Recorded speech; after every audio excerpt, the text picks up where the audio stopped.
Hari ini 4 bulan 10 2025 jam 7.45 pagi. Suhu pagi ini 25 darjah Celsius. Bacaan IPU 126. Global Smooth Flotilla sebanyak 40 buah kapal telah berjaya ditahan oleh pihak pengganas Israel di perairan antarabangsa berhampiran dengan Gaza. Kini disusuli pula gelombang kedua Smooth Flotilla sedang bergerak ke Gaza. Kali ini disertai oleh 11 buah kapal.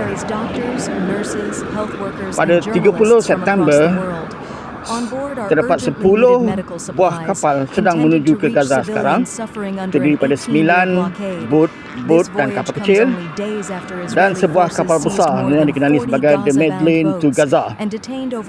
Ianya dipenuhi dengan para doktor dan juga wartawan antarabangsa.